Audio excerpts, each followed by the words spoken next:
여러분, 믿음이라고 생각할 때요, 이 믿음이라고 하는 요소는 원래 인간과 인간 사이 안에서 되게 우리가 보편적으로 사용하고 있는 요소입니다.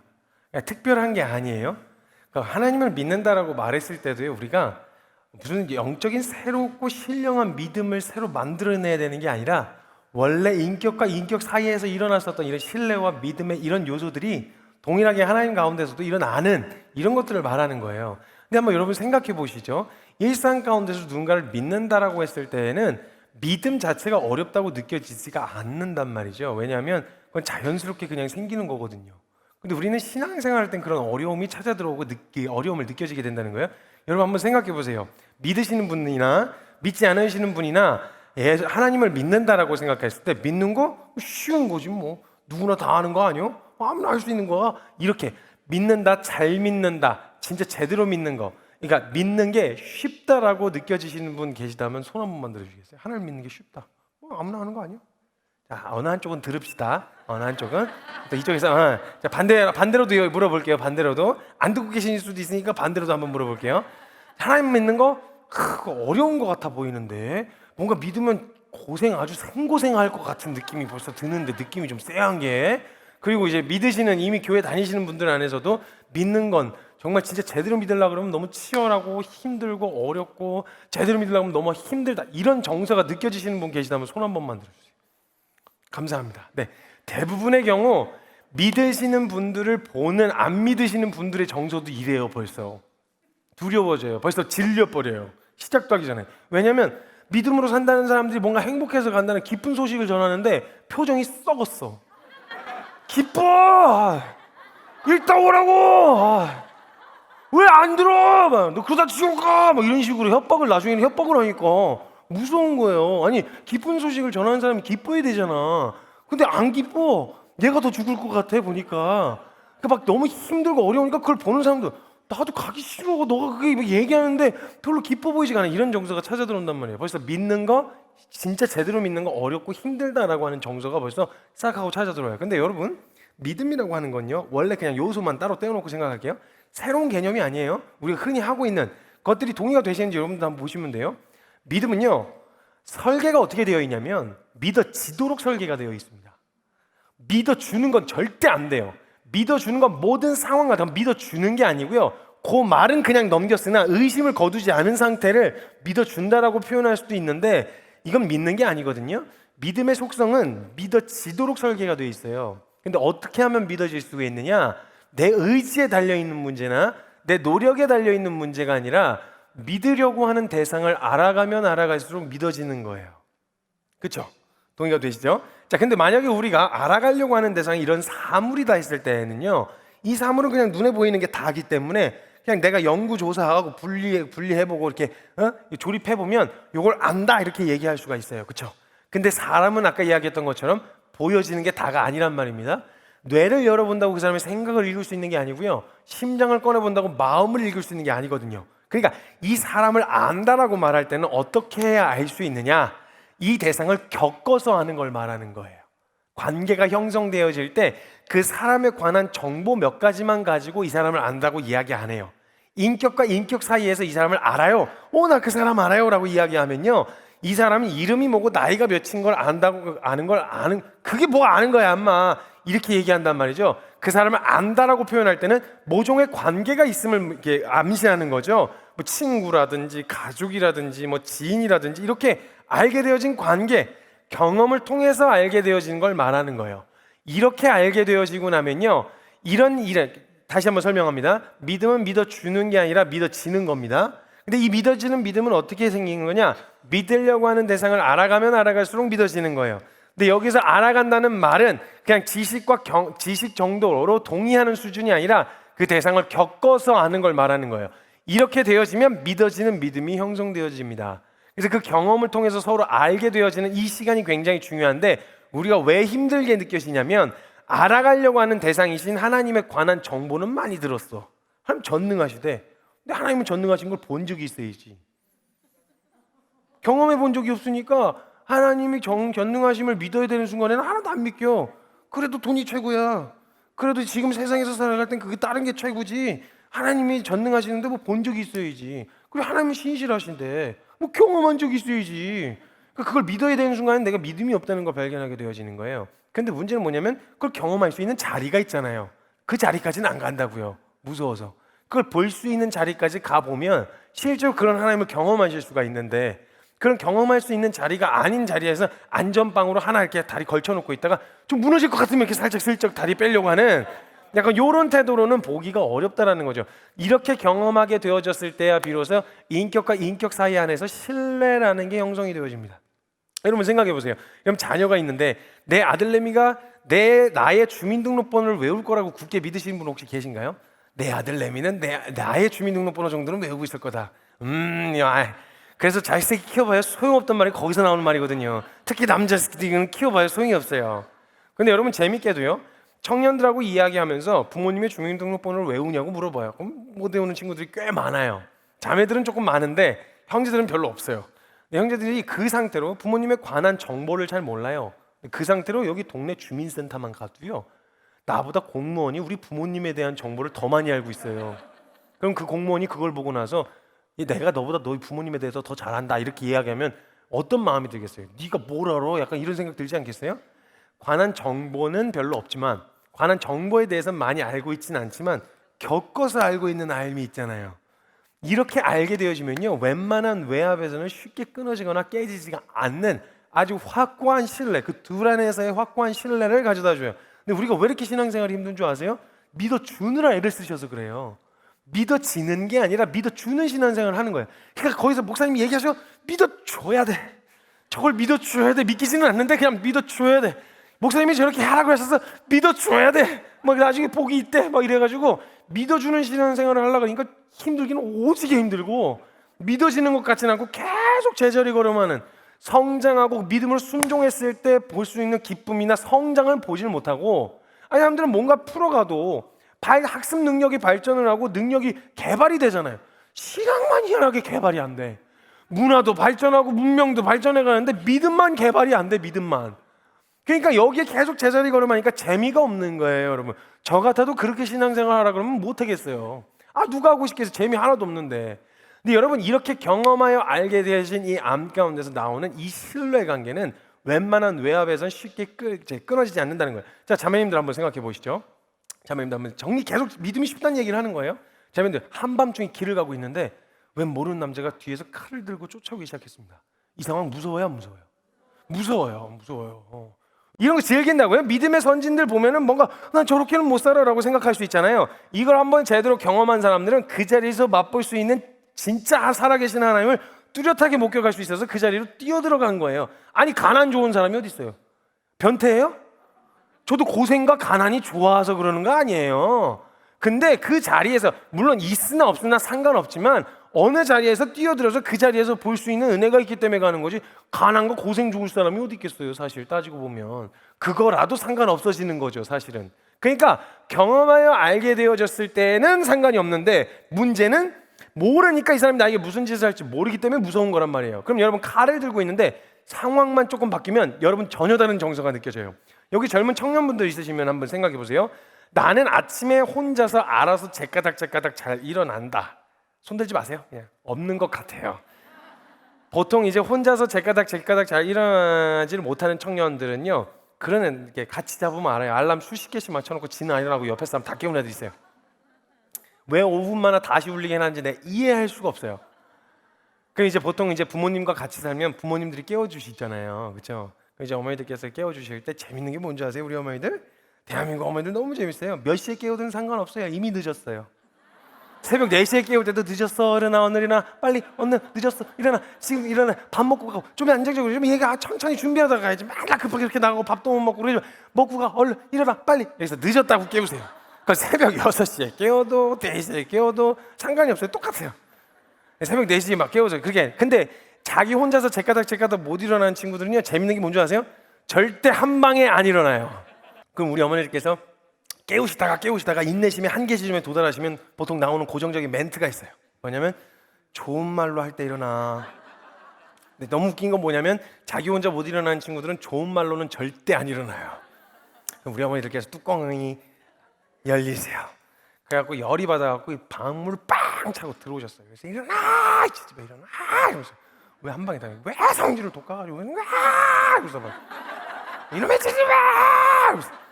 샤우팅이 사자우를 나올리시는 거죠. 샤우팅을 그 소리를 듣고 깨요. 이제 그게 마지노선이다. 이걸 알람 삼아 일어나요. 보통 애들이. 이제 진짜 마지노선이구나. 일어나야 되겠다. 그래서 눈을 부시자고 떴는데 어머니가 아침을 준비하다 들어오신 거예요. 아침을 준비하다 왼쪽 손에는 김치국물이 뚝뚝뚝 떨어지고 오른손에는 김치를 썰던 칼을 들고 계셨어요. 자, 이 상황 무서워요? 안 무서워요? 무서워요. 여러분 객관적으로 보면 이거 무서워요. 객관적으로 보면 지금 화가 난 채로 칼을 들고 있다니까요. 다른 사람에게 화가 난 것도 아니고 정확하게 나에게 화가 난 채로 칼을 들고 있는 상황이에요. 얼마나 무서운 상황이에요. 근데 거기에 있던 자녀가, 딸이 그 상황을 보면서 생명의 위협을 느끼면서 어머니가 그 칼로 나를 해할 거라는 이런 두려움에 사로잡힐까요? 안 잡힐까요? 왜죠? 엄마니까, 믿으니까. 여러분 이건 믿는다고 했을 때 거기 일어나고 어머니가 그 칼로 절 찌르지 않으실 거 믿습니다. 믿나이다 이렇게 믿어주지 않아요. 그쵸? 무슨 신령하게 비는 것처럼 믿습니다. 저는 믿습니다. 이렇게 해서 하지 않는다고요. 여러분 그 수십 년의 경험 가운데 이어진 신뢰는요, 그 상황에서도 전혀 두려움을 가져다 주지 않아요. 내가 의식하지 않아도 이 사람은 그 칼로 날 해할 사람이 아니라는 게 믿어주는 게 아니라 믿어져요. 두려워하지 않는다고요. 이런 걸 말하는 거예요. 사실은 믿음이라고 했을 때에 인격적인 관계 안에서 말하는 믿음. 근데 지금 보통 우리가 교회 갑시다, 예배드려요, 예수님 믿으세요 라고 말하는 그걸 들으면 저와 여러분이 흔히 느껴지는 정서가 내가 믿어줘야 돼 라고 하는 정서가 느껴져서 힘든 거예요. 그리고 벌써 그 믿어줘야 돼, 믿는다고 하는 삶의 모습이 이미 그려지기 때문에 그 삶을 생각하면 별로 재미없을 것 같아. 그 삶을 생각하면 고리타분할 것 같아. 딱딱하고 뭔가 희생하고 막 이래야 될 것 같아. 그러니까 시작도 하기 전에 질려버리는 거예요. 시작도 하기 전에. 믿음은 믿어주는 게 아니라 믿어지는 것이다. 어떻게 하면 믿어질 수 있느냐? 믿으려고 하는 대상을 알아가면 알아갈수록 믿어지는 것이다. 여기서 말하는 알다, to know, 알다라는 말은 내가 그냥 지식과 그 사람에 관한 정보를 몇 가지 아는 걸 말하는 게 아니라 경험하여 아는 걸 말하는 것이다. 이렇게 알게 되어졌을 때야 비로소 인격과 인격 사이 안에 맺어진 신뢰, 그래서 웬만한 외압이나 이런 거에 의해서 쉽게 깨지거나 흔들리지 않는 신뢰가 형성되어집니다. 동의가 되시나요? 우리가 평상시에 인간관계 안에서 맺어진 신뢰관계가 이렇게 형성됩니다. 그러니까 여러분 근데 이 사이 안에서 가끔 다투기도 해요. 그러니까 막 부모님하고 딸 사이 안에서 다투기도 하잖아요. 그러니까 막 짜증이 나가지고 막 이야기를 하는데 엄마가 대화가 안 통해. 그래서 다퉜어요. 다퉈가지고 갔는데 친구한테 막 이야기를 하는 거죠. 우리 엄마 진짜 말이 안 통해. 왜 대화가 안 되는지 모르겠어. 진짜. 막 친구한테 막 짜증을 냈어요. 근데 친구는 내 친구지 엄마 친구가 아니잖아요. 내 편을 들어준다고 듣고 있다. 와, 니네 엄마 쓰레기네. 뭐 이렇게 얘기했다고 한번 생각해 보세요. 제 어감이 좀 센 거 양해 부탁드립니다. 제가 청년들 많이 만나다 보니까요, 여러분 제 어감이 센 게 아니고 애들 상태가 심각해서 그래요. 양해를 부탁드립니다. 제가 센 말을 좋아하는 사람이 아니에요. 그러니까 막 그런 식으로 얘기했다고 생각해 보세요. 그러면 자신가 무슨 생각이 들겠어요? 야, 진짜 내가 싫어하는 사람은 그렇게 막 같이 편들어서 욕해 주니까 진짜 넌 내 찐 친구다. 넌 정말 내 진짜 친구다. 이런 생각이 들겠어요? 네가 뭔데 우리 엄마 욕을 해? 욕을 해도 내가 해. 이 아무리 여기하고 틀어졌다고 해도 이거 웬만한 외압에서 쉽게 끊어지지가 않아요. 이거 웬만해서 이간질 시키기 힘들어요. 이렇게 관계가 형성되어지면요. 근데 이 관계가 형성되지 않은 채 그 관계가 형성됐을 때에만 나오는 모습들 있죠. 이것만 따라하니까 안 되는 거예요. 예를 들면 우리가 흔히 잘 알고 있는 너무 멋있는 목사님, 뭐 주기철 목사님, 그분의 순교 신앙 좋은데 그분은 일단 그게 가능하도록 하게 하는 관계가 형성돼 있었는데 이 관계는 생각 안 하고 그분이 한 순교 신앙만 생각하니까 일단 무섭잖아요. 난 그렇게 못해. 당연히 못하죠. 그리고 여러분 제가 진짜 웃기는 애들 봤었는데 저한테 와서 저는 하나님 믿는 것도 싫대요. 그래서 왜 그러냐 했더니 순교할까 봐 무섭대요. 제가 되게 크게 웃었어요. 야, 순교 아무나 안 시켜. 내가 봤을 때 넌 그냥 무병장수할 것 같아. 100살 꽉 채우고 죽을 것 같아. 내가 봤을 때 너 하나님 순교 영광인 줄 아는 사람 시키지. 너 믿음으로 순교 안 시켜. 너 걱정을. 내가 봐도 네 믿음의 상태는 무병장수요. 100세 꽉 채울 것 같아. 그냥 너무 웃긴 거예요, 여러분. 아니 순교를 하는 게 막 어쩔 수 없이 질질 끌려가서 야 이렇게 죽는 게 아니라 그 사람들은 그 관계 안에서 그런 죽음을 맞이해도 그냥 영광스럽게 죽을 수 있어서 간 거예요. 도망간 게 아니라. 그러니까 이걸 먼저 생각을 해야 되는데 자꾸 그 사람들이 보였던 행동에만 집중을 하다 보니까 너무너무 어렵게 느껴지는 거예요. 그러니까 제가 믿음은요, 여러분, 저와 여러분 일상 가운데서 이미 너무 많이 사용하고 계세요. 없는 믿음을 만들어내라고 말씀드리는 게 아니라 원래 있는 믿음의 대상과 방향을 바꾸라는 말씀을 드리는 거예요.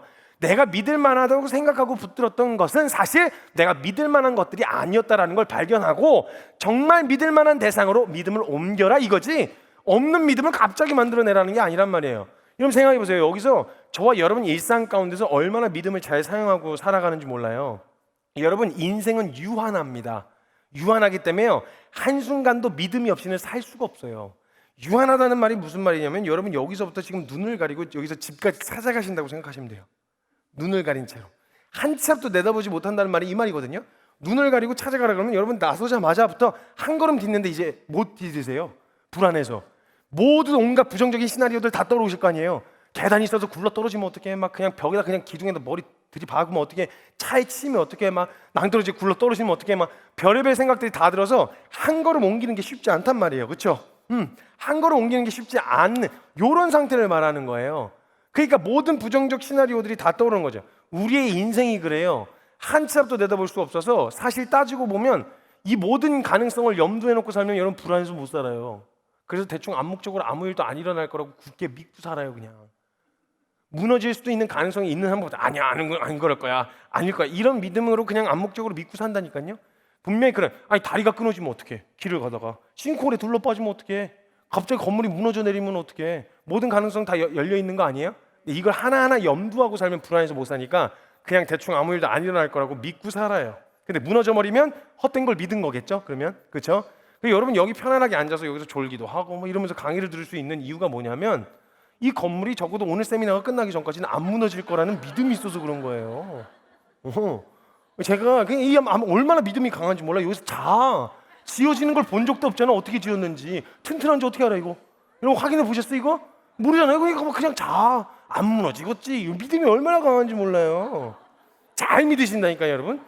제가 이 이야기를 제가 한번 포항에 가서 한 적이 있었는데 그때 지진이 일어나기 전이었어요.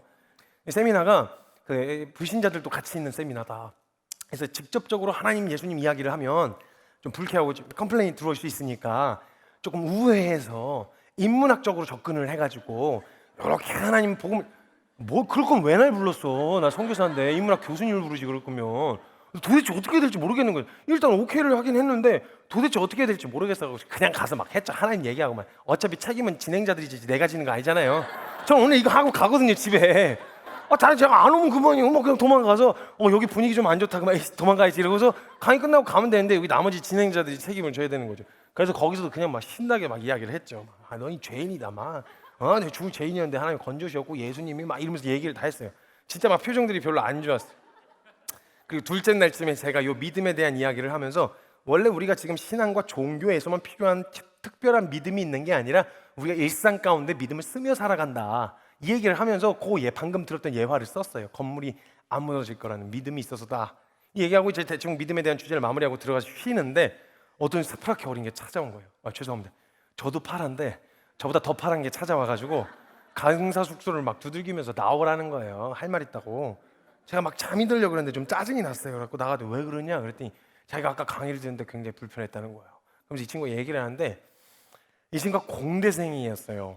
포항에 무슨 공대가 있나 봐요. 묻지 마세요. 얘기하지 마세요. 포항에 무슨 공대가 있는데 공대생이라는 이 프라이드가 얼마나 강한지 문장 시작할 때 또 공대생으로 시작해서 문장 끝날 때 공대생으로 끝나는 문장을 구사하기 시작하는 거예요. 이 친구가 이러는 거예요. 자기는 공대생이라는 거예요. 그래갖고 아까 듣는데 강의를 듣는데 굉장히 불쾌했다는 거예요. 왜냐하면 공대생이기 때문에 이런 식의 문장을 구사하는 거예요. 듣고 있다 그래서 그 왜 불편했냐 그랬더니 자기는 공대생이라는 거예요. 아까 강의를 듣는데 그거 뭐 무슨 암묵적인 건물이 안 무너질 거라는 그런 암묵적인 믿음이 있어서 거기서 그 대목이 굉장히 불쾌했다는 거예요. 왜냐하면 공대생이기 때문에. 그게 왜 불편했냐? 왜 불쾌하냐? 그랬더니 자기는 공대생이라는 거예요. 그 자기는 그런 암묵적인 믿음이라고 하는 그런 추상적인 개념 때문에 자기는 거기 있었던 게 아니라는 거예요. 왜냐하면 공대생이기 때문에. 그럼 너 왜 거기 있었냐 그랬더니 자기는 공대생이라는 거예요.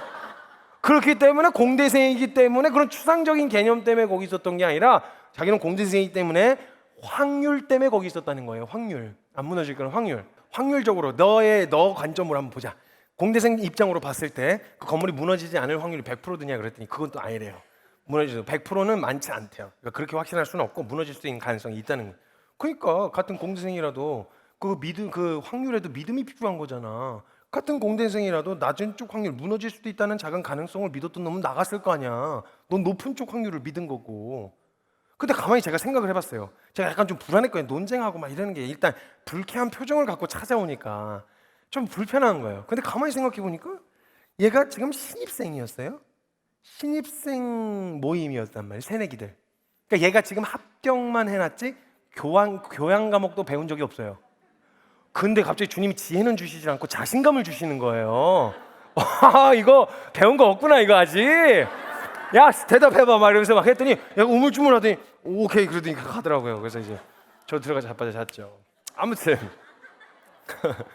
믿음이라는 건 없는 믿음을 만들어내라가 아니라 원래 기존에 사용하고 있었던 믿음을 그냥 방향만 바꾸는 건데 희한하게 우리 일상 가운데서는 이렇게나 자연스럽게 사용되어지고 있는 믿음이 왜 하나님을 믿는 믿음에서는 이렇게 어렵게 느껴지냐는 거예요. 왜 이렇게 힘들게 이렇게 막 따분하고 어렵고 힘들게 느껴지냐는 거죠. 믿음에 대한 오해가 또 있어서 그런 건데 제가 상담을 많이 하는데 상담을 하러 오는 청년들이 질문을 가지고 올 때요. 탑5 안에 드는 질문이 있어요. 뭐냐면 선교사님 믿음으로 했는데 안 돼요. 믿음으로 해보려고 했는데도 안 돼요. 이 얘기를 되게 많이 해요. 그럼 이 질문은 제가 정해져 있어요. 제가 거꾸로 다시 되물어요. 믿음으로 했더니 뭐가 안 돼? 질문을 쉽게 바꿔줄게. 믿음으로 했을 때 뭐가 어떻게 되길 바랬는데 지금 기대한 게 있으니까 실망한 거잖아요. 그럼 뭘 기대했길래 믿음으로 했을 때 뭘 기대했길래 뭐가 지금 믿음으로 했는데도 안 된다고 이야기하는 거야. 혹시 너가 기대한 게 믿음으로 했더니 갑자기 내 연약함이 확 하고 사라진다거나 믿음으로 했더니 갑자기 풀리지 않던 상황이 확 하고 풀린다거나 믿음으로 했더니 갑자기 막 환경이 개선된다거나 막혔던 관계가 뚫린다거나 뭐 혹시 이런 거 기대한 거 아니야? 여러분 성경에서 믿음에 대한 이야기를 할 때 굉장히 단순하게 이야기를 했어요. 뭐라고 이야기했냐면 성경에선 믿음에 대해서 이야기할 때 하나님을 믿었다. 이게 끝이에요. 그런데 우리가 기대하는 믿음 왜 힘들게 느껴지냐면 이것 때문에 그래요. 하나님을 믿었다. 그러니까 그 뒤에 딸려오는 거. 요게 있어야 된다는 거예요, 이걸. 그러니까 하나님을 믿었다는 빼놓고 제대로 믿는지 이거에 대한 빼놓고 요 모습이 나타나요. 믿었을 때 나타나는 반응과 모습들이 내게 나타나야 된다는 거예요. 여러분 기억하세요. 이게 자연 법칙입니다. 우리도 다 누구라도 이해할 수 있는 씨앗이 생명이 있고 땅이 좋은 땅이면 심겨지면 열매는 맺혀지는 거예요. 우리의 수고와 열정과 에너지와 힘은 어디 들어가야 되냐면 열매를 맺는 것은 자연스러운 일인 거고 물도 주고 풀도 뽑는 수고는 가야 되겠지만 열매가 맺혀지는 건 우리의 몫이 아니라는 얘기인 거예요. 그래서 예수님도 요한복음 15장에 뭐라고 말씀하셨냐면 난 포도나무고 너희는 가지다. 너희가 내 안에 내가 너희 안에 있으면 같이 연결되어 있으면 그 사람은 과실을 많이 맺어라. 안 맺으면 확 다 가지치게 해버려니네. 이렇게 협박을 하신 게 아니고 많이 맺을 수밖에 없다 라고 이야기하셨다니까요. 뭐 해라? 붙어있기만 해라. 제대로 붙어있는지를 점검하면 열매 맺는 건 자연스러운 일이다. 근데 우리 안에 인식에 벌써 이거하고는 상관없이 믿었을 때 나타나게 되어지는 반응들, 믿었으면 살아야 되는 삶의 방식들, 태도들, 요거부터 생각하니까 벌써 질려버리는 거야. 시작도 하기 전에 벌써 질려버리는 거야. 여러분 한번 보실래요? 여러분 교회 다니거나 크리스찬이다, 교회 다니는 사람이다. 그럼 교회 다니는 사람들 여기 계실 테니까 한번 얘기를 해보시죠. 교회 안에서 와, 이 사람 믿음 좋다 이렇게 생각하는 사람들이 있을 거예요. 그렇죠? 와, 이 사람 정말 믿음 좋은 사람이다 이런 생각이 드는 사람들이 있을 텐데 이 강의는 이후에 믿음에 대한 오해를 벗겨내고 조금 처음부터 믿으시는 분들보다는 믿어 오셨던 분들의 믿음을 교정하고 제대로 잡으면 아마도 여기 계신 분들과 함께 처음 시작하시는 분들도 같이 가실 수 있게 되실 거라서 제가 이번에 타겟은 조금 이미 신앙생활을 조금 해오셨던 분들에게 먼저 말씀을 드릴게요. 교회 안에서 와, 이 사람 믿음 좋다 하고 생각되어지는 사람들의 기준이 있을 거예요. 보통 어떤 사람들의 어떤 모습을 보면 와, 이 사람 믿음 좋다 이런 생각이 드실까요? 또 던져보시죠. 막 제가 먼저 던져볼게요. 성경 많이 읽는 사람, 그렇죠? 또 어떤 사람 보면 교회 안에서 와, 이 사람 믿음 좋다 이런 생각이 드실까요? 수요예배, 금요 차례, 막 새벽 예배, 막 이거 주일성 잘하고 헌금 잘하고 봉사 열심히 하고 찬양 열심히 하는데 찬양도 그냥 하면 안 돼. 막 손 들고 해야 돼. 그냥 막 손 들고 해야 되고 막 그냥 기도 막 큰 소리로 하고 막 기도 열심히 하고 성경만이 있고 이런 사람 보시면 여러분 믿음 좋다 이런 생각 드시겠죠? 동의가 되시나요? 오케이. 자, 그럼 우리 안에 이런 기준들을 가지고 있단 말이에요. 우리가 가지고 있는 기준 안에서는 그런 사람들이 보통은 믿음 좋다 이런 소리를 듣는데 이 모든 조건을 한 사람이 다 가지고 있었다 이러면 와, 그 사람 진짜 믿음 좋은 사람이다 이런 생각 드실 거 아니에요, 그렇죠? 11조도 잘해. 그다음에 저것도 잘해, 막 헌신도 잘해, 봉사도 잘해, 막 다 잘해. 너무 잘하는 거예요. 그러니까 요 기준을 딱 보면 우리의 기준은 이 사람이 믿음 좋은 사람이란 말이죠. 그러면 우리의 믿음은 사람한테 인정받는 게 아니고 하나님한테 인정받아야 되는데 성경에서 우리가 가진 기준으로 만약에 성경에서 믿음 좋은 사람 찾으면 어떤 사람들이 등장할까요? 방금 이야기한 그 기준으로 성경에서 믿음 좋은 사람 찾으면 어떤 사람들이 등장할까요? 바리새인. 바리새인. 바리새인들, 여러분 근데 바리새인들이라고 하는 사람들은 그때 율법을 아주 같이 지키던 사람들이었거든요. 근데 이 바리새인들을 생각하면 여러분 벌써 느낌과 정서가 어떠세요? 부정적이시죠? 그러시면 안 돼요, 여러분. 그거 성경에서 예수님이니까 까신 거예요. 예수님 정도의 경건과 예수님 정도의 거룩이 돼야 까실 수 있는 분들이었어요. 죄송합니다. 감히 저와 여러분들 따위가 함부로 판단하실 수 있는 분들이 아니셨어요. 예수님이 막 이 독사의 자식들아 막 이 회칠한 무덤만 혼내신다고 우리도 성경 보다가 우리도 해도 되나 보다 해갖고 이 독사의 자식들 막 이러면서 하면 큰일 나요, 여러분. 인간 중에선 최상급의 사람이었어요. 아주 칼같이 다듬어진 사람들이었단 말이에요. 보여지는 모습으로 보면 이 사람들보다 더 나은 사람이 없을 정도로 그때 당시만 해도 왕의 명령이 곧 법인 말 같지도 않은 그런 중구난방에 질서도 뭣도 없는 그런 이상한 법들이 난무하고 있었던 그때 시기에 하나님이 정하신 기준의 법을 사회 규범으로 지키면서 살던 사람들이었단 말이에요. 그 중에서도 그걸 지키면서 사는 사람들의 업으로 살던 사람들이었어요. 그걸. 그러니까 여러분 이 사람들 장난 아니었어요. 노력 최선으로 따지면요. 방금 이야기한 기준을 봤을 때 정말 이제 제대로. 그래서 성경에서 믿음의 사람 하면 딱 떠오르는 사람 중에 모두가 함께 동의하는 사람은 사도 바울. 네. 왜냐면 그 사람이 바리새인 중에 진짜 바리새인이었거든요. 이런 생각들이 찾아 들어오게 되어진다는 거예요. 근데요, 재밌게도요, 예수님은요, 그들이 열심히 노력한 노력은 인정해 주셨는데 그들의 노력 자체를 믿음으로 봐주진 않으셨어요. 그러면 거두절미하고 쉽게 갑시다. 하나님이 성경에서 우리가 그러니까 인정받아야 될 믿음이 다른 사람들에게 인정받는 게 아니라 하나님께 인정받아야 되는 믿음이니까 하나님을 어떤 사람들을 보시고 믿음 있다고 하셨는지를 보면 되겠네요. 그렇죠? 우리가 생각한 기준하고 딱 들어맞는지 한번 보세요. 보여드릴 테니까 5 케이스를 소개하겠습니다. 5 케이스를. 자, 첫 번째, 바디메오라는 사람이 있습니다. 성경에. 눈먼 소경이었어요. 안 보이던 사람. 그러니까 뭔가 보여지기에는 크게 뭔가 깨끗하고 정직하고 멋있게 뭔가 신앙적으로 보여진 삶이 별로 보이지가 않거든요. 자, 이 사람은 우리가 아까 이야기한 기준으로 봤을 때 믿음의 사람이에요? 아니에요? 아니에요. 근데 예수님은 이렇게 말씀하셨어요. 내 믿음이 너를 구원하였다. 이상하죠? 자, 2번째 케이스입니다. 12회를 혈루증 앓았던 여인 기억나시나요? 예수님 옷자락이라도 만지면 이 여인은 우리가 아까 이야기한 믿음의 기준으로 봤을 때 믿음의 사람일까요? 아닐까요? 아니에요. 근데 예수님은 여자여 내 믿음이 너를 구원하였다라고 말씀하셨다고요. 이상하죠? 3번째입니다. 나병 환자, 한센병 걸린 환자들이 10명이 있었어요. 그때는 사회적으로 한센병은 하나님께 버림받은 저주받은 사람들에게 임한 병이다라고 해서 불쌍히 여김을 받지 못했었거든요. 그러니까 일상적인 사회 활동이 불가능하니까 먹고 사는 것 자체가 불가능해요. 율법 하나하나 지켜가면서 살 여유가 없었다고요, 그 사람들은.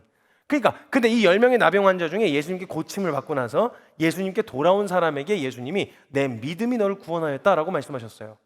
자, 이 나병 환자, 돌아온 나병 환자는 우리가 아까 이야기한 기준으로 봤을 때 믿음의 사람이에요? 아니에요? 아니에요. 이상하네. 근데 예수님 믿음 있다고 하셨단 말이죠. 그럼 극찬받은 믿음에 대해서 소개시켜 드릴게요. 예수님이 극찬하신 게 딱 2번밖에 등장하지가 않아요. 진짜 극찬하신. 내 믿음이 너를 구원하였다 정도가 아니라 야, 네 믿음이 크도다 이러면서 막 있는 대로 막 칭찬해 주시거든요. 딱 2 사람 등장하거든요. 이 2 사람의 특징이 있어요. 이방인이었어요, 둘 다. 정통 유대인이 아니라 이방인들. 요즘 말로 하면은 교회 다니는 사람이 아니라 교회 밖에 있는 사람들. 그 이야기였다는 거예요. 극찬을 받은 거예요, 이 사람들이. 누군지 소개시켜 드릴게요. 성경에 수로보니게 여인이라고도 기록되어 있고 가나안 여인이라고도 기록되어 있는 한 여인이 있어요. 이 여인의 딸이 귀신에 들렸어요. 예수님을 찾아와서 도와달라고 했죠. 도와달라고 했는데 이번에 예수님이 도와달라는 말을 이렇게 조금 외면을 하세요. 그러니까 제자들이 보고 있다가 뭐야 왜 갑자기 안 하던 짓을 하고 그러죠? 좀 도와주세요 이래가지고 성경에 보면 좀 놓아주소서 이렇게 표현되어 있어요. 제자들이 가서 얘기해요. 그러니까 기껏 가서 거기 가서 하신다는 말씀이 뭐라고 하시냐면 내가 자녀에게 줄 떡을 개에게 던지는 게 마땅치 않다 이러시는 거예요. 사람 보고 개라고 하시는 거예요. 예수님이 사람 보고. 그래가지고 이 자존심 상할 법도 하잖아요. 근데 그때 그 이야기까지 들은 이 여인이 되게 재밌는 반응을 보여요. 이렇게 얘기하는 거예요. 예수님 맞아요. 저 개예요. 제가 자격 없다는 걸 제가 더 잘 알아요. 이런 은혜를 받을 만한 자격이 없다는 걸 제가 너무 잘 알아요. 근데 예수님, 개도 주인의 상에서 떨어지는 부스러기는 먹잖아요. 저한테 떨어질 그 부스러기의 은혜는 없을까요? 이렇게 얘기하니까 거기까지 예수님이 있고 딱 들으시고 나서 감동을 받으셨어요. 요 뭐예요? 야 여자요? 이게 뭐요? 여자의 내 믿음이 크다 이러면서 막 칭찬을 해주셨어요. 이게 첫 번째 사람이었어요. 두 번째 인물입니다. 성경에 백부장이라는 사람이 있어요. 여러분 이거 절대 오해하시면 안 돼요. 처음 들으실 때 이거 성이 백이고 이름이 부장이라는 게 아니에요. 100명의 부하를 거느릴 수 있었던 직책을 얘기하는 거였어요. 예. 근데 그 중에 하인이 병이 들어서 이 백부장이 예수님을 찾아와요. 도와달라고 하니까 이번에 예수님이 흔쾌히 가시겠대요. 가자 그랬더니 이 백부장이요 대단한 믿음, 성경의 지식을 동원해서 믿은 게 아니고요 원래 사회생활하면서 배웠던 원리를 그냥 고스란히 적용한 것 뿐이었어요. 보세요. 이 백부장은 바로래. 황제, 로마 황제가 이 이야기를 하잖아요. 말만 하면은 야 저기 건물 하나 있었으면 좋겠다. 그럼 건물이 올라갔어요. 야 저기 저 땅 우리 땅이었으면 좋겠다. 그러면 그냥 군대가 해갖고 그냥 땅 뺏어왔다고요. 말한 그대로가 이루어지는 걸 봤단 말이에요. 이 백부장은. 그러니까 확실하게 인정하는 대단한 믿음을 쓴 게 아니라 일상 가운데서 썼던 원리대로 아니 왕이라며 이스라엘의 왕이시라며 근데 직접 가는 게 뭐가 말이 안 되지. 그래서 예수님한테 내가 가겠다고 얘기하니까 무슨 말씀하시는 거예요? 나도 누군가의 주인이고 저도 누군가의 종인데 주인이 종더러 가라 그러면 가고 오라 그러면 옵니다. 직접 행차하신다니요. 말씀만 하옵소서. 그리하면 낫겠나이다 이런 거예요. 이걸 대단한 성경의 지식을 동원해서 한 게 아니라 자기가 원래 그냥 그 황제를 대하는 것처럼 말만 하니까 되더라고. 왕이라며. 그러니까 왕처럼 대한 거예요. 그러니까 말씀만 하옵소서 그리하면 낫겠나이다 이 얘기를 딱 하니까 여러분 기억하세요? 우리가 하나님을 회사 사장님만큼만 대해서도 주님 벌써 오셨어요. 하나님 회사 사장님만큼만 실제적으로 대했어도요 우리 삶의 변화가 진즉에 일어났다고요. 먼 이상에 있는 관념에만 상상 속에만 존재하는 하나님으로 취급해버리니까 변화가 안 일어나는 거거든요.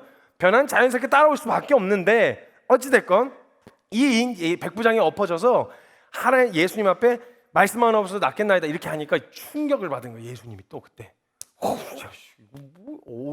그래갖고 마치 이스라엘 보고 들으라고 이렇게 얘기했어요. 내가 이스라엘 중에서도 이만한 믿음을 본 적이 없다. 쉽게 말하면 내가 교회 안에 있는 사람들에게서도 쉽게 보지 못하는 믿음이다. 이런 얘기를 하신 거예요. 내 믿음대로 될지어다 가라 이러면서 막 칭찬을 있는 대로 해주세요. 이 두 케이스까지 해서 총 5 케이스 예수님 믿음이 있다고 한 사람들. 이 두 사람은 방금 이야기한 극찬받은 이 믿음의 사람은 우리가 아까 이야기한 믿음의 기준으로 봤을 때 믿음의 사람인가요? 아닌가요? 아니에요. 자 여기서는 지금 예수님이 믿음의 방법, 믿는 건 이렇게 믿는 거야 이걸 해야 되고 저걸 해야 되는 방법을 알려주신 게 아니라 원리를 가르쳐 주신 거예요. 믿음의 원리. 자 여기 공통적인 특징을 말씀드릴게요. 이 5 케이스 다 공통적인 특징이 있었는데 뭐냐면 자신의 힘으로서는 벗어날 수 없는 어떤 한계 앞에 서 있던 사람들이었어요. 그렇죠? 그리고 이 사람들은 예수님 찾아가기 이전에 이미 자신들의 힘으로서 해볼 수 있는 모든 것들을 다 시도해봤던 사람들이었어요. 그렇죠? 그리고 나서 이미 예수님 찾아갈 때는 예수님이 여러 가지 가능성 중에 한 분이 아니라 의사한테 안 되면 예수님한테 가고 예수님한테 안 가면 뭐 약이라도 먹어보고 약 안 되면 식이요법, 민간요법 다 해봐야지 이렇게 여러 가지 가능성 중에 한 분이 아니라 이 문제로부터 해결해 주실 수 있는 유일하고도 마지막 소망이 예수님이었어요. 그래서 예수님이 야 절로 갈 거죠 이렇게 해서 쫓아내셔도 다시 기어와서 예수님 바지가랑이라도 붙잡을 수밖에 없었던 사람들이었어요. 이렇게 나와왔을 때 나로서는 내가 해결할 수 없는 한계 앞에 서 있고 이걸 여러 가지 내가 해결해 보려고 하는 수많은 시도 끝에 내려진 결론 내 힘으로선 벗어날 수가 없다.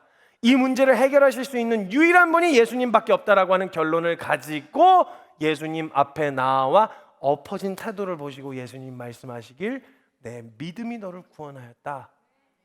그게 근데 여러분 우리 안에 벌써 이런 인식이 있잖아요. 믿음으로 하나님 앞에 선다 하면 약간 경건하고, 그죠? 반듯하고 깨끗해야 되고, 뭔가 이렇게 칼같이 날카로워야 되고. 그러니까 요게 갖춰지지 않으면 서면 안 되는 것 같은 정서. 그래서 자기 혼자 갈고 닦고 막 다 한 다음에 그 다음에 하나님 앞에 설 때는 깨끗해야 되는 상태. 아니에요, 여러분. 우리 스스로 깨끗하게 할 수가 없고요. 깨끗하게 하시는 분 앞에 나아가려면 그대로 나아가야 돼요. 있는 모습 그대로 나아가야 돼요. 여기서 그 앞에 나아간다는 이 원리를 뭐라고 설명하시는 거냐면, 자, 본질에 대한 이야기를 해드릴게요. 이게 오늘날 저와 여러분에게 어떻게 적용되는지를 보세요. 저와 여러분은 아까 말씀드렸던 것과 같이 여러분이 싫든 좋든 원든 원치 않든 상관없이 한 가지 존재적인 문제를 가지고 태어났습니다. 그거는 죄인이라는 거예요. 이거는 내가 스스로 애를 쓰고 노력을 한다고 해결될 수 있는 문제가 아니에요. 남들보다 선행을 많이 베풀었다, 이게 하나님 앞에서의 옳음의 기준이 아니에요. 하나님이 짧게나마 보여주셨거든요. 하나님의 공의의 기준. 하나님은요, 간음 자체를 보시는 기준하고 간음을 가능하게 하는 음욕까지도 간음으로 보세요. 우리는 간음까지만 죄로 보잖아요. 음욕까지를 어떻게 할 수는 없으니까. 근데 하나님이 보시는 공의의 기준은 어느 정도의 기준이냐면 간음 플러스 간음을 가능케 하는 원동력이 되는 음욕도 간음으로 보신다고요. 자, 이 기준에서 그럼 깨끗하신 분, 이게 안 된다는 거예요. 이게 이 하나님의 기준에 우리는요, 예수님이 살라고 하는 이 삶이 옳은 건 뭔지는 알겠는데 그걸 선택할 능력이 없다는 걸 알 수 있어요. 오른편 맞으면, 예수님 말씀하셨잖아요. 쉽게 그리스도인의 삶, 오른편 맞으면 어떻게 하셨어요? 왼편 돌려달라고 했어요. 근데 우리 실제로 오른편 맞으면 어떻게 돼요? 쌍사대기 날려야지. 이거 그냥 한 대 갖고 안 돼요. 대로 갚아줘야 돼요. 화딱지가 나가지고 뭐 하는 거야? 이러면서 그냥 쌍으로 날려야지. 그냥 못 넘어간단 말이에요. 이게 인간이란 말이에요. 그러니까 우리 안에 죄인이라는 문제를 내가 선행 조금, 내 성격 조금 고쳐본다고 될 문제가 아니라 하나님의 공의의 기준에는 내가 아무리 노력해도 될 수가 없다라는 걸 깨닫게 되어지는 거예요. 내가 깨닫게 되어지고 그 공의 앞에서 내가 애를 쓰고 노력을 했지만 한 가지 얻은 결론은 내가 노력해서는 하나님의 공의에 이르를 수가 없다. 그래서 이 문제, 존재의 문제를 해결하실 수 있는 유일한 분이신 예수님 앞에 나와 엎어진 태도를 보시고 주님이 말씀하시길, 내 믿음이 너를 구원하였다라고 말씀하신다는 거예요. 그럼 예수님 앞에 서 있는 그 사람의 모습은 어떤 모습이겠어요? 상당히 경건하고 멋있는 모습이겠어요? 아니죠. 막 있는 대로 내가 죄인인 걸 아는 상태 아니겠어요? 한 가지는 예수 앞에 나온 사람의 태도는요, 죄인이긴 죄인인데 내가 죄인인 게 인정된 죄인이에요. 죄인인 거 알고 나온 거죠. 그 앞에 그렇게 나온 태도를 보시고 예수님이 내 믿음이 너를 구원하였다라고 말씀하신다는 거예요. 그래서 예수님이 성경에 뭐라고 적어 놓으시면, 난 깨끗하고 능력 좋고 의인, 깨끗한 의인을 부르러 온 게 아니라 나는 죄인을 부르러 왔어. 불러 세우셨으니 그 앞에 선 사람이 어떤 모습이겠어요? 죄인일까? 아니에요. 인정한 죄인인 거죠. 자기가 이런 죄가 부르셨다라는 거예요. 이걸 믿음이 너를 구원하였다, 믿음으로 보신다라는 거죠. 자, 그러면 이건 제가 거두절미하고 제가 말을 막 시간 안에 꽉꽉 눌러 담아서 하느라고 말이 굉장히 빨라요. 정확하게 발음해 보려고 하는데 세 번째는 지금 혀가 말려 들어가기 시작했어요. 이게 그래가지고 이게 조금 이제 막 발음이 좀 풀어질 수도 있는데 눌러 담다 보니까 제가 말을 막 빨리 하니까 그런 것 같기도 하고 뭔가 묘하게 설득이 되는 것 같기도, 막 이래서 혼란스러우시죠. 저는 이상한 얘기를 하는 게 아니고 성경에 있는 이야기를 할게요. 그러면 다른 거 거두절미하고 또 예수님이 직접 제자 훈련시킨 사람들 보여드릴게요. 그러면 예수님들이 이 사람들을 어떻게 바꿔놓으셨는지를 보여드리면 예수님이 어떤 믿음의 사람을 원하셨는지를 알 수 있을 거 아니에요. 사람이 훈련시킨 거 말고 예수님이 직접 훈련시킨 사람 어떻게 바꿔놓으셨는지를 보여드릴게요. 자, 예수님의 제자 중에요, 유독 눈에 띄는 한 분이 계세요. 이분 딱 생각하면 와, 야, 예수님의 수제자 이러면 딱 벌써 여러분들도 교회 안 다니시는 분들도 웬만하면 아시는 분이세요. 예수님의 제자 중에 수제자 하면 누가 딱 떠오르시나요? 베드로. 야, 베드로. 여러분, 이분은요 신스틸러였어요. 성경에 등장 안 하는 데가 없어요. 사복음서에 굵직굵직한 사건마다 꼭 대사 한마디씩 꼭 치세요. 그리고 욕을 바가지로 드시던 분이세요. 대사 가만히 있으면 중간으로도 가는데 중간도 못 가셨어요. 맨날 욕 먹으셨어요, 이분은. 그래갖고 그 베드로 선배님이 그 예수님 쫓아다니던 제자 중에 수제자였는데 막 낄 때 안 낄 때 구분을 못 하셔가지고 막 들이다가 있는 대로 욕 먹고 막 이러셨던 분이셨거든요. 근데 예수님이 이 베드로를 어떻게 바꿔놓으셨는지를 보여드릴게요. 어떻게 바꿔놓으셨어요? 제자들을 이렇게 바꿔놓으신 거죠. 자, 예수님이 처음 제자 베드로를 부르실 때요, 베드로의 본업이 뭐였냐면 어부였습니다. 어부. 근데 별로 실력이 안 좋았어요. 한 마리도 못 잡는 거예요. 여러분 낚시질이 아니라 그물질이었습니다. 그러니까 송사리 한 마리에도 걸려야 되는데 안 걸리는 거예요. 그러니까 예수님도 보시다가 야 이거 제 어부는 아닌 것 같다 싶은 생각이 드셨는지 너 그냥 차라리 사람을 낚거라 이래갖고 사람 낚는 어부를 이렇게 부르시기로 하신가 봐요. 그래서 사람 낚는 어부를 부르실 때 그때 예수님이 해변가에서 한참을 기다리시다가 얘들아 고기 많이 잡았냐? 이러고 물어보세요. 제자들이 되기 전에 제자들이 될 사람들에게. 그때 뭔 자랑이라고 또 아니요 한 마리도 못 잡았습니다 이렇게 얘기를 했죠. 근데 그럼 너 그물 한번 오른편에다 던져봐 그렇게 얘기를 하셨죠. 근데 그 그물을 오른편을 던지라는 말을 아니 처음 보는 사람 이야기를 들어요? 자기가 전문가인데 자기가 스스로 전문가라고 어부로 살고 있는 사람이 남의 말 잘 들어요? 이분 소신도 없으셨어요. 오른쪽이요? 그러더니 휙 하고 던지는 거예요. 잔뜩 끌어당기니까 보니까 오 잔뜩 고기가 잡혀 있는 거예요. 이걸 보고 이때 베드로 선배님은 예수님이 뭐 메시아라거나 그리스도라거나 이건 몰랐어요. 범상치 않은 분이라는 것까지만 알았어요. 근데 거기까지만 알고 나서 베드로가 처음 보였던 반응이 뭐였냐면요. 오 주여 나는 죄인이로소이다 날 떠나소서 그래요. 난 가까이 오지 마세요. 부담스러워요. 너무 깨끗하고 너무 경건한 사람인 것 같아 보이는데 그 앞에 서기엔 내가 너무 초라하다는 거예요. 마치 이런 거죠. 막 엄청난 자리에 만찬에 초대를 받아서 가는데 거기 갔을 때 옷 스타일이 아디다스 추리닝에 삼선 슬리퍼 신고 간 느낌? 막 나 있으면 안 될 것 같은 그런 느낌 있잖아요. 그래서 이거 저 있을 자리가 아닌 것 같아요. 막 이렇게 빼는 느낌. 이런 느낌이었단 말이에요. 근데 예수님이 그냥 따라오라 그러셔서 그때부터 예수님을 따라다니기 시작합니다. 따라다니기 시작하면서 그때부터 사고를 또 어마어마하게 쳤어요. 이분 성격이 굉장히 다혈질이에요. 다혈질의 특징이 뭐냐? 낄 때 안 낄 때 구분을 못해요. 두 번째 특징이 뭐냐? 다혈질이 또 되게 소심해요. 그래서 한번 깨갱하고 털리면 또 구석탱이 가서 이렇게 또 찌그러져 있어요. 근데 또 다혈질의 특징이 뭐냐? 이게 오래 안 가요. 또 금방 또 사고를 쳐요. 베드로 선배님이 딱 그러셨거든요. 근데 예수님이 이제 따라오시라고 얘기했는데 한 번은 예수님이 이 사건도 혹시나 궁금하신 분들 성경 이야기 들으면 저 이야기 뭔지 알고 싶다 이렇게 생각이 드실 만한 분들 나중에 성경 공부 진행되어지는 성경 공부들이 있다면 성경 공부를 하시면서 배워가시면 너무너무 재밌어요. 그냥 소설처럼 들어보세요. 예수님이 변화산에서 거룩하게 나타나신 적이 있었어요. 얼굴에 막 광채가 나면서. 그러면서 그때 그 변화산에서 엘리야하고 모세를 불러다 놓고 이야기를 하시는데요. 그때 당시 엘리야 모세를 이렇게 소환에다 놓고 이야기를 하시는 거였어요. 그러니까 막 엄청 막 얼굴에 광채가 나면서 엄청난 분위기가 되죠. 여러분 그때 엘리야하고 모세라고 하는 말은 무슨 말이냐면요. 우리나라 정서로 하면 지금 이순신 장군하고 세종대왕 불러다 놓고 얘기하는 거예요. 그런 느낌이란 말이에요. 그러니까 역사적으로 굉장히 존경받던 인물이 엘리야하고 모세였단 말이에요. 이 둘을 불러다 놓고 얘기하시는 거예요. 근데 느낌 감이 안 오시죠? 생각해보세요. 여기 여러분 대통령하고 국방부 장관, 예를 들면 뭐 회장님 이렇게 해갖고 셋이 앉아서 얘기를 나눈다고 생각을 해보세요.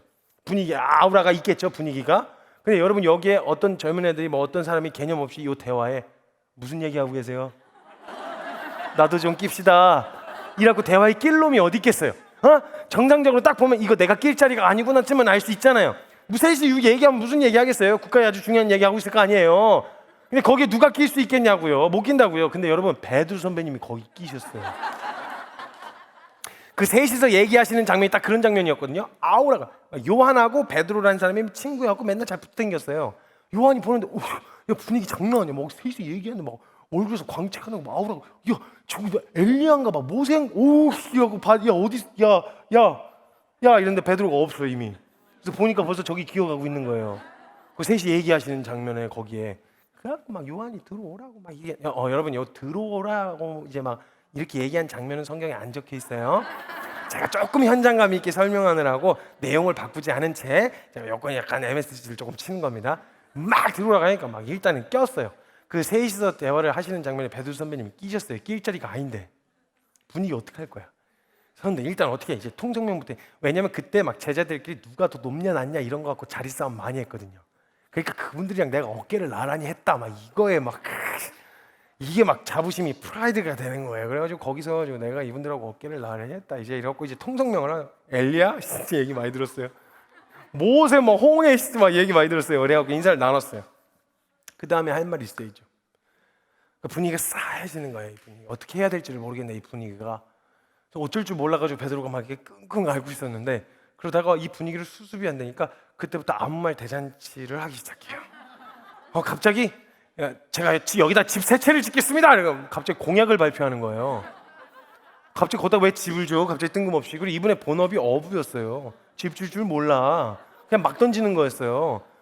집 세 채를 짓겠습니다. 막 이러는 거예요. 그래갖고 그 뜬금없이 이걸 어떻게 수습해? 하나는 엘리야를 위하여, 하나는 모세를 위하여, 하나는 예수를 위하여. 분위기가 이상해지는 거죠, 지금처럼. 이걸 어떻게 해야 되지? 우리가 성경을 쓰던 저자가 사건이니까 기록은 해야 되겠어서 쓰고 있었는데 도대체 이걸 어떻게 마무리해야 될지를 모르겠는 거예요. 그래서 고민을 하다 모르겠다 그러면 성경을 덮어요. 그래서 성경이 거기서 끝나요. 사건이 마무리가 안 된 채로. 근데 또 이렇게 끝내긴 좀 뭐하잖아요. 다시 펼쳐요. 한 구절을 적어 넣었어요. 뭐라고 적어놨냐면 베드로가 지가 한 말이 무슨 말인지 지도 몰랐더라. 아무 말 대잔치였다 이 말 적어놓은 거예요. 그때부터 사고를 치기 시작하는데 여러분 이 사건은 여러분 아실 거예요. 예수님 물 위로 걸어오셨던 사건. 이거는 안 믿는 사람들도 잘 유명한 물은 많은 크리스천들의 마음을 심장을 벌렁벌렁하게 만드는 웅장한 이야기지만 현장에 있었으면 여러분 이건 마음을 웅장하나 보다는 좀 공포스러운 상황입니다. 이거 여러분 생각을 해보세요. 한밤중에 길을 가다 개를 만나는 것보다 무서운 게 모르는 사람 만나는 거예요. 근데 그 모르는 사람 더 무서운 건 뭐냐면 난 그 사람 모르겠는데 그 사람 날 알아. 더 무서운 건 뭐냐면 그 사람이 땅 위에 있질 않아. 이러면 진짜 무서운 거거든요. 내 이름을 막 불러주면 더 무섭고 막. 근데 여러분 땅 위가 아니고 물 위에 있었다. 여러분 그때 당시의 상황이 얼마나 무서웠을지를 조금 더 현장감 있게 설명해 드릴게요. 그때 당시의 상황이 예수님이 사역을 하시고 제자들을 먼저 보내놓으신 다음에 뒤늦게 마무리하시고 합류하시는 상황이었어요. 제자들은 배를 타고 이미 가 있는 상황이었고 예수님이 뒤늦게 합류하시는데 여러분 한밤중에 옛날에 그 시대에 무슨 등대가 있나 라이트가 있나 뭐가 있어요. 근데 이제 그때 당시에 시야를 오로지 확보할 수 있는 방법이 뭐였냐면 달빛과 별빛뿐이었단 말이에요. 근데 그때 천둥번개 많이 쳤죠. 그러니까 천둥번개가 아무것도 안 보이는 그런 상황이었어요. 근데 예수님이 이제 해변가에 제자들 먼저 보내놓으시고 뒤늦게 합류하시려고 하시는데 제가 생각했을 때는 뭐 무리한 해석이 아닌 이상 그거 해석해서 봤을 때는 배는 있었을 것 같아요. 근데 보니까 배를 타고 갔을 때 맨날 제자들이 노를 져줬었거든. 근데 지금 혼자서 져서 가셔야 되는 거야. 바람 가뜩이나 많이 부는데 고민하면서 가뜩이나 피곤한데 이거 어떡하지? 에이씨 모르겠다 그냥 가자 해서 찹찹찹찹 해서 물 위를 그냥 걸어서 가세요. 찹찹찹찹. 예수한테는 별게 아니에요. 문제는 제자들한테 별개라는 게 문제죠. 그때 그런 상황을 그 상황을 좀 더 공포스럽게 부각시킬 만한 조건들이 첫 번째가 아무것도 안 보이는 한 칩도 안 보이는 그런 상황이었었던 거예요. 두 번째가 뭐냐면 예수님 스타일이에요. 여러분 예수님 한번 딱 떠올려 보세요. 이런 이미지가 떠오르실 거예요. 어깨까지 길게 늘어지는 긴 단발이실 거예요. 그렇죠? 모발이 아주 풍성하신 갈색 계열의 브라운색 계열의 헤어, 풍성한 모발, 입고 다니시던 옷이 발목까지 오는 원피스 같은 거 입고 있으실 거예요. 그렇죠? 위에는 7부 약간 이렇게 해서 오버핏에서 치렁치렁하고 다니시는. 그리고 아마 조금 더 나아가면 여기 이렇게 빨간 띠 두르고 계실 거예요. 그렇죠? 그리고 지팡이 조금 더 나아가면 지팡이 하나 들고 계실 거고 양 한 마리 안고 잇몸 만개에서 웃고 계신 그런 이미지. 그래서 이렇게 해서 웃고 있는 이런 이미지 있잖아요. 이게 딱 떠오르실 텐데 여러분 이게 낮에 보면 인자하고 온유하고 너무 좋은데 이걸 한밤중에 땅 위가 아니고 물 위에서 봤다고 생각해 보세요. 물론 예수님은 걸어오실 때 초이상에 맞게 막 뛰어오진 않으셨을 거예요. 얘들아 이러면서 천천히 부르시면서 걸어오셨겠죠. 제자들을 부를 때. 근데 문제가 뭐냐면 예수님은 천천히 걸어오셨는데 제자들 눈에는 예수님이 언제만 보였냐면 번개 칠 때만 보였단 말이에요. 그러니까 예수님이 오시는 속도가 그냥 천천히 얘들아 이러면서 오시는 게 아니라 제자들 눈에는 빵! 빵빵빵 이런 식으로 막 오신 거예요. 그 스타일을 하고 얘들아 이러면서 막 오시니 첫 번째 제자가 번쩍하고 나서 뭘 봤어. 아니야. 자기 부인을 하기 시작했어요. 막 잘못 봤다고. 두 번째 제자들도 봤어요. 뭔가를. 근데 이제 막 이제 한여 12명이 뭔가를 봤으면 뭔가 있다는 거잖아요. 그때 여러분 그 공포스러운 상황일 때요. 누구 하나라도 소리 지르면 난리 나요. 그때 다 입 다물고 있어야 돼요. 서로 잘 알고 있으니까. 여러분 산기도 같은 거 가보신 분 계시거나 밤에 한밤중에 무서운 곳에 혼자 있다가 누군가가 이렇게 하잖아요. 그냥 그 공포가 엄소하고 막 하고 막 근데 난리가 나요. 근데 그때 배 위에서 도망갈 데도 없는데 누가 귀신이다 소리 지르는 거예요. 성경에서 여러분 성경에서 실제 상황입니다. 성경에 있었던 귀신이다 이러고 소리 질러요. 그러니까 막 애들이 거기 안에 도망갈 데가 어디 있어요. 배 위에서. 그러니까 막 하면서 난리가 난 거예요. 예수님 걸어오시다가 쟤들이 이렇게 막 귀신이다 이러니까 가만 들어보니까 뭐라고? 귀신? 귀신이 쫓아갔나 봤더니 없어. 지금 자기 보고 귀신이라는 거예요. 하나님의 아들 보고 다른 애들도 아니고 제자들이 가뜩이나 하늘 영광 버리고 육체 입고 와서 피곤해 죽겠는데 내가 이런 소리까지 들어야 돼? 막 이런 생각으로 만약 빈정상하셨잖아요. 그러면 예수님 배 위에 올라가갖고 노 하나 빼가지고 아까 귀신이라 한 놈 나와.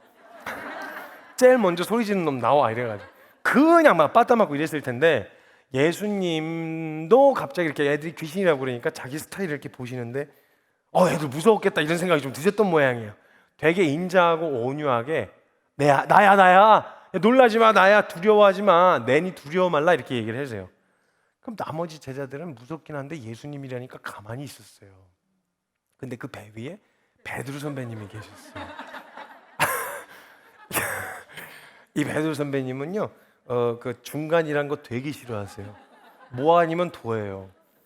그래서 근데 대부분 도가 훨씬 많았던 분이시긴 한데 물 위를 딱 걸어오신 예수님을 보자마자 머릿속에 뭔가 스치고 지나갔어요. 일전에 엘리야하고 모세 만났잖아요. 근데 이분들하고 그때는 내가 뭔가 이렇게 수준이 좀 차이가 난다고 생각하는데 생각해보니까 이 두 분이 물에 관련된 업적이 있어. 엘리야는 그 마지막에 요단강 갈랐거든요. 모세는 홍해 갈랐잖아요. 이런 얘기 들어보셨죠? 홍해 갈랐어. 물에 관련된 업적이 있네. 내가 그분들하고 같이 조금 어깨를 나눠야 하려면 나도 물에 관련된 업적이 하나쯤 있어야 될 것 같은데 보니까 물 위를 걷는 거 이거 괜찮을 것 같아요. 그래서 예수님 나도 이래가지고 걷게 해달라고 한 거예요. 이걸 막을 수 없다는 걸 주님이 아셨어요. 그래서 와라 그래가지고 기어 나갔어. 떴네. 자 여기서 신앙에 되게 중요한 원리가 있어요, 여러분. 자 여기 떴어요. 지금 이거 누구 능력으로 뜬 거죠? 예수님 능력으로 뜬 거죠. 베드로는 애시당초 물 위에 뜰 수 있는 능력이 없잖아요. 누가 저한테 물 위를 뜰 수 있는 방법 알려줄까 그러는 거예요. 오 신기하다 그래서 알려달라고 그랬더니 한 발이 빠지기 전에 한 발을 옮기래요. 나 진짜 어이없어.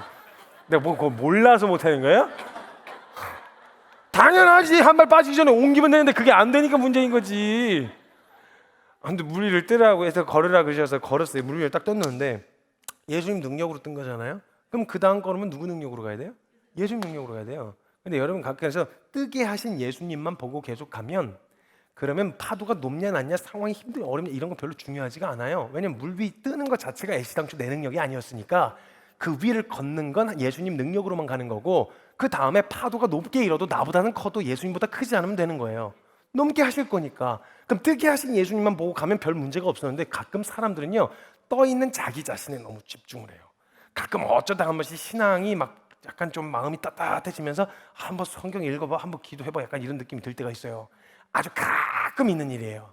근데 뭐 예를 들면 부흥회가 끝났다든지 뭐 사경회가 끝났다든지 뭐 이럴 때 한번 성경 한번 읽어봐 막 이런 생각이 들어요. 근데 그거 얼마나 가시던가요?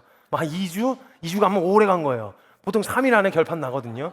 예수님은 3일 만에 부활하셨는데 여러분 3일 만에 무덤으로 다시 기어 들어가는 약간 이런 레파토리의 신앙생활을 하고 계셨단 말이에요. 그래서 제가 청년들한테 늘 하는 얘기가 뭐냐면 제가 시간 관계상 말을 조금 빨리 하겠습니다. 청년들에게 계속 하는 이야기가 뭐냐면 은혜를 너무 세게 받지 말라 그래요. 이게 또 뭔 얘기인가 싶으시죠? 여러분 은혜를 받으면요 삶이 바뀌어요. 방향이 바뀐다고요. 세상을 따르던 삶에서 주님을 따르는 삶으로 바뀐단 말이에요. 그 은혜를 받아서 바뀌면 딱 180도만 바뀌어야 되는데 애들이 은혜를 너무 세게 받아갖고 360도가 바뀌어서 돌아와요. 세상을 따라가다가 이거 이대로 살면 안 돼. 주님을 따라야지. 근데 또 인간이 또 어떻게 그렇게만 살아. 이래갖고 계속 가던 길 계속 가는 이런 신앙생활 레퍼토리 산다고요. 그러니까 이게 몇 번만 반복되잖아요. 그러면 이게 루틴, 그러니까 고정적인 이제 코스가 돼요. 그래서 고정이 가다가 나중에 무슨 생각하는 줄 알아요? 어차피 돌아서 다시 돌아올 거잖아. 돌지도 말자. 조금만 기다려. 양심이 좀 캥겨. 그럼 잠깐만 기다렸다가 풀렸다 이러고 그냥 가는 이렇게 되어진단 말이에요. 믿음은요 기억하셔야 됩니다. 내가 은혜를 받았어요. 내 의지로 그 은혜를 지키는 게 아니라 받은 그 은혜가 나를 지켜주는 거예요. 내가 말씀을 지키는 게 아니라 그 말씀이 나를 지키는 거예요. 이게 자꾸 내가 지키려고 하니까 이 믿음의 삶이 내 의지에 달려있다는 생각을 하게 되어지는 거예요. 그래서 의지가 강한 사람은 잘할 수 있는데 의지가 박약하고 뭔가 잘 이렇게 똑부러지지 않은 사람들은 할 수 없는 삶일 것 같이 느껴지는 이유가 거기 있다는 거예요. 물에 둘러 빠졌어요 베드로가.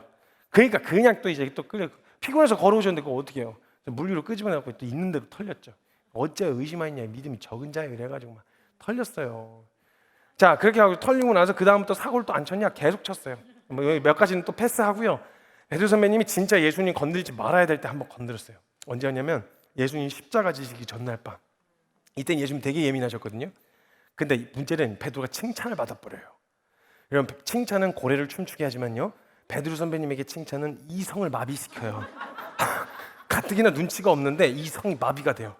그래가지고 뭔가 하나 또 걸려봐라 이러고 기다리고 있었는데 예수님이 갑자기 자기가 죽으러 간다는 거예요. 나 이제 거의 너희를 떠날 거라. 이걸 또 의리만 남은 이 베드로 선배님이 이걸 또 어떻게 그냥 넘어가요? 칭찬도 받아놨는데. 그래갖고 예수님, 잠깐만 스톱. 내가 누구야? 나 누구야? 나 베드로야. 베드로 하면 뭐야? 의리. 의리 빼면 뭐야? 시체. 내 앞에서 그런 나약한 소리야 우르시냐고. 안 돼. 내가 죽기까지 따를 거라고 막 이러면서 얘기하지. 아니 그냥 마음은 받아줄 수 있잖아요. 예수님 되게 예민하셨어요. 그땐 진짜 오지게 털려요. 이름도 안 부르세요. 사탄이라 그래요. 사탄아 물러가라. 네가 하나님의 일을 방해하는구나 이라고 막 털려.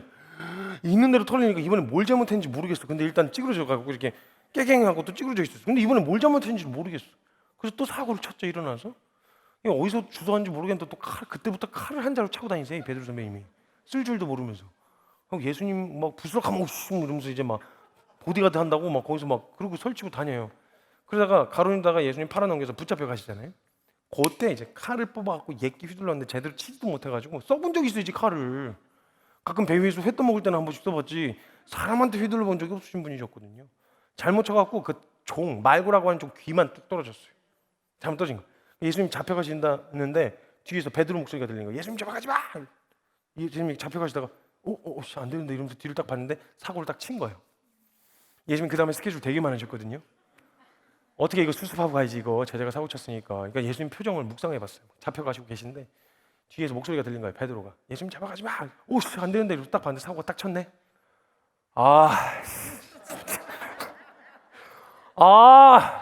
진짜 막 이래가지고 어떻게 제자가 했으니까 수습을 하셔야지. 그래갖고 그 잡으러 애들이랑 같이 잡으려는 애들 횃불 두고 떨어진 귀 찾느라고 새벽에 그거 찾아가지고 귀 붙여주시고 가셨어요.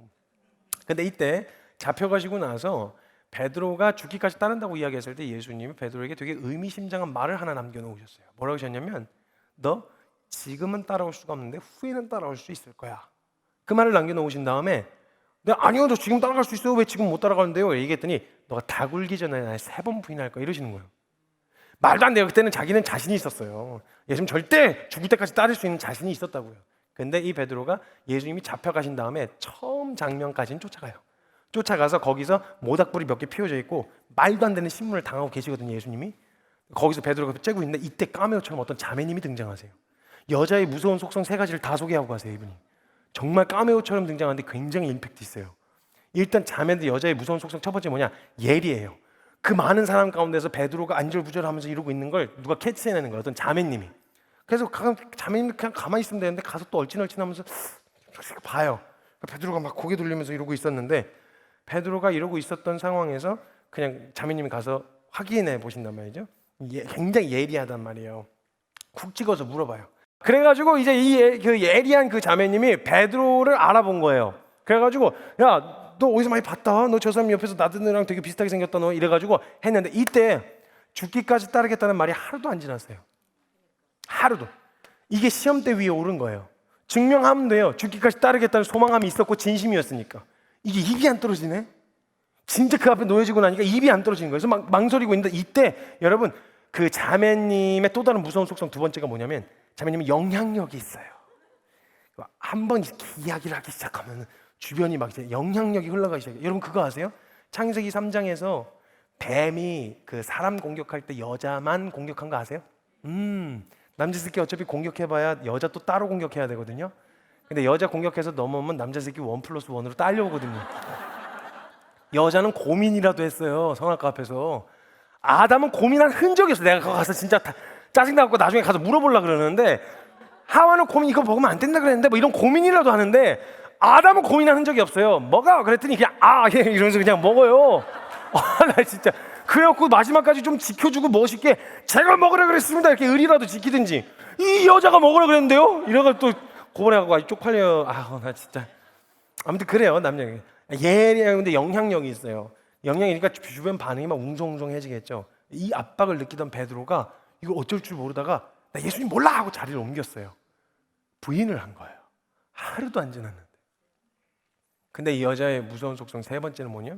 예리하고 영향력이 있는데 집요하기까지 해요. 쫓아갔어요. 3번 확실하게 부인할 때까지 확실하게 물어봐요. 그래서 예수님 면전 앞에서 저주 맹세 부인을 해요. 면전 앞에서.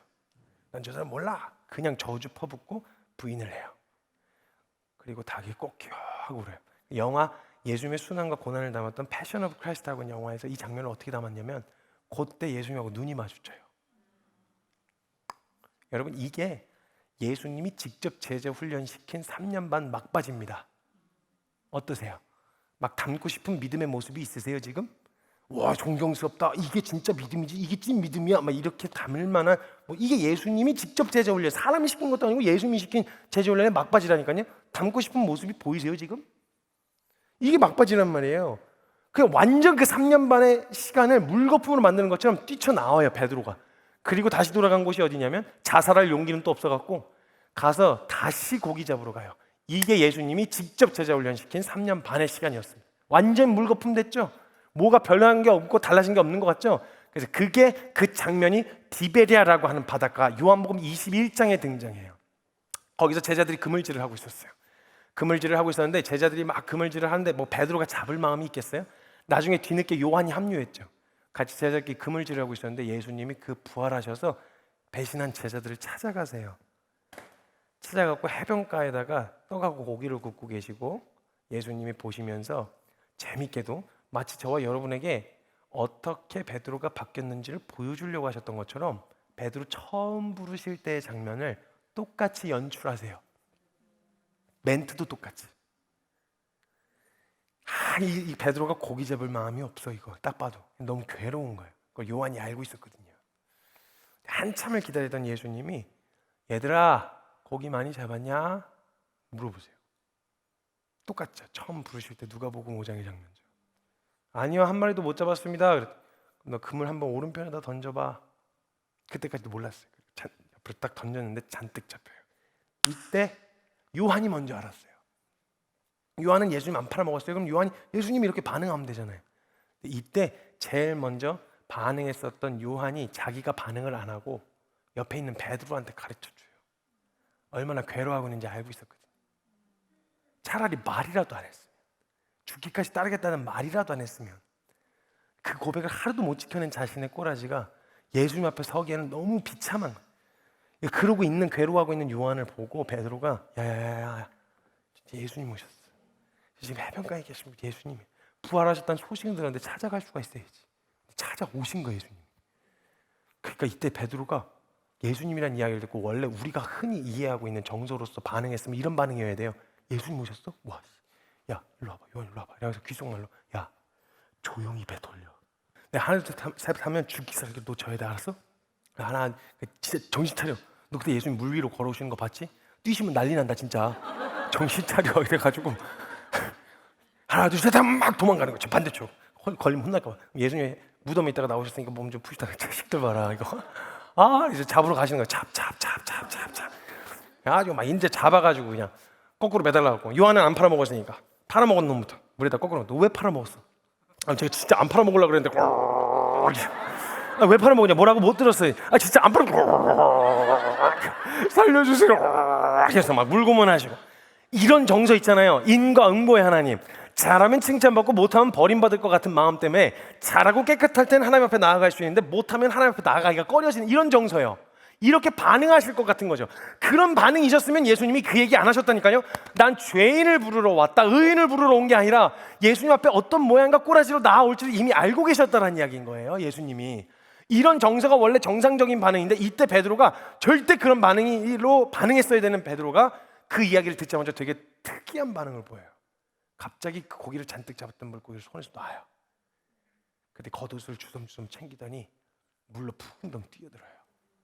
그리고 예수님이 계신 해변가로 휘적 가요. 여러분 혹시 여기서 뭐가 달라졌는지 보이시나요? 베드로가 3년 반 만에 성품, 인격, 실력, 능력 뭐 이런 것 별로 우리가 기대할 만한 믿음의 성과는 보이진 않았는데 이때 뭐가 달라졌냐면요. 예수님 처음 만났을 때 베드로가 뭐라 그랬었죠? 주여 나는 죄인이로소이다. 날 떠나달라 그랬죠.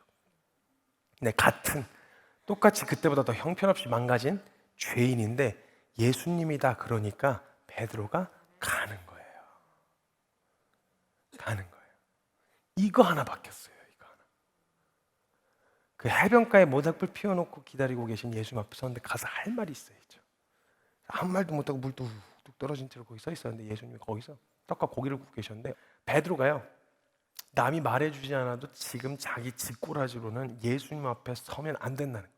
적어도 염치가 있고 양심 있는 놈이라면 지금 그 꼬라지를 하고 예수님 앞에 서면 안 된다는 걸 자기가 더 잘 알고 있었어요. 근데 예수님이 자기 앞에 찾아오신 이 기회를 자기는 놓치고 싶지가 않은 거예요.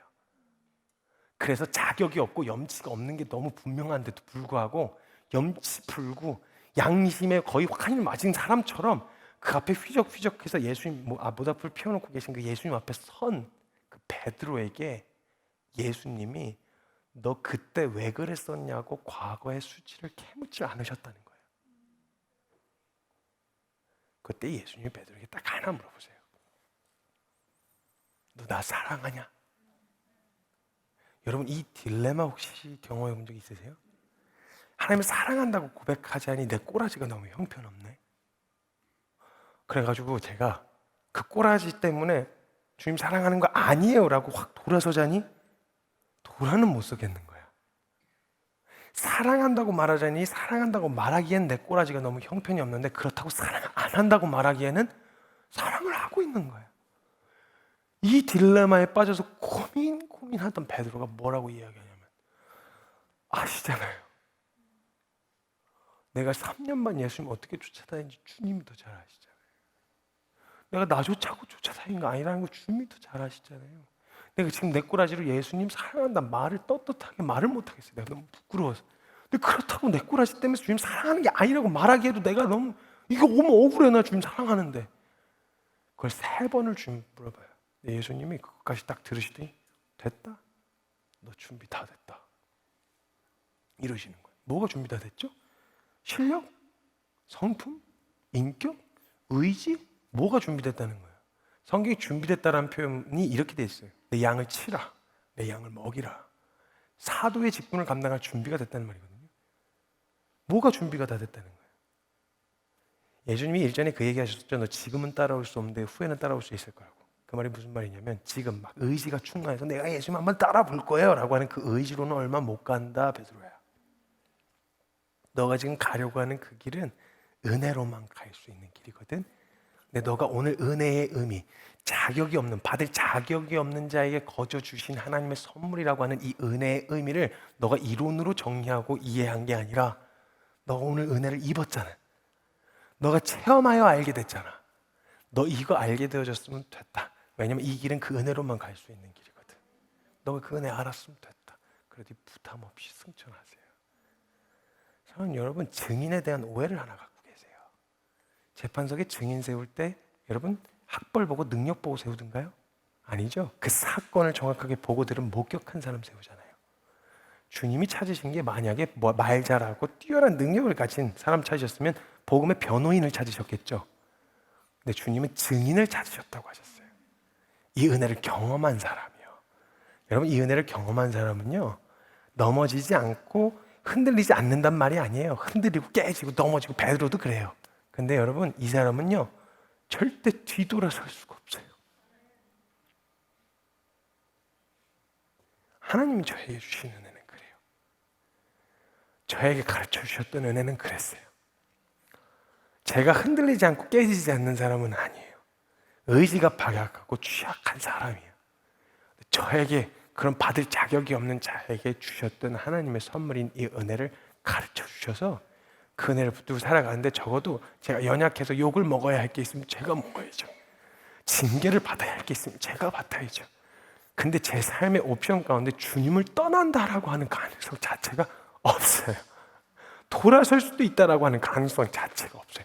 그럼 이 사람은요 깨지고 넘어져도 예수님 쪽 보고 엎어져요. 좌충우돌 해도요 예수님 쪽 보고 일어나도 다시 예수님 보고 일어나요. 이 사람은요 절대 뒤돌아설 수가 없어요. 여러분 이런 사람이 세상을 뒤집어 놔요. 멈추지 않을 이유가 있거든요. 여러분 이 은혜 경험하셨으면 좋겠어요. 교회를 다니시건 지금 다니시지 않는 분이시건 교회를 다니시는 분이시라면 한번 기억해 보셔야 돼요. 나 이런 은혜를 받은 경험이 있는가? 내 안에 혹시 이 은혜 없이 그냥 종교 생활을 하고 있었던 건 아니었나? 나 정말 받을 자격이 없는 자에게 거저 주셨다던 하나님의 선물, 이 은혜를 경험한 적이 있었는가? 여러분, 직분이 뭐냐? 교회 생활 얼마나 했냐? 이거 묻는 거 아니에요. 전 그런 거 관심도 없고 궁금하지도 않아요. 이 은혜 경험하신 적이 있느냐는 거예요. 경험하신 적이 없었다면 하나님 앞에 엎어져 은혜를 구해야 될 일이고요. 만약 그 은혜를 경험한 적이 있었는데 너무 바쁘게 치여 살아오느라 잊고 살아왔었다면 다시 한번 그 은혜를 기억하고, 그래, 내가 받은 사랑이 어떤 사랑인데, 내가 받은 은혜가 어떤 은혜인데, 그 마음을 다시 회복되어 일어나게 되어지시는 저와 여러분 되셨으면 좋겠습니다. 이 시간 잠깐 같이 함께 제가 기도하고 마무리하겠습니다. 하나님, 감사합니다. 하나님, 이 은혜 받을 자격이 없는 자에게 주셨다던 이 은혜 받고 하나님, 저 여기 이렇게 살았습니다. 저를 살게 한 이 은혜, 저를 살게 한 이 복음, 동일하게 이곳에 모인 모든 하나님이 사랑하시는 백성들에게 동일하게 가르쳐 주시고 이 복음 안에서 함께 즐거워하고 기뻐하게 하여 주시옵소서. 감사합니다. 주님, 이 은혜 주신 주님을 찬양하고 높여드리며 살아계시고 다시 오실 우리 주 예수님 이름으로 감사하며 기도드리옵나이다. 아멘.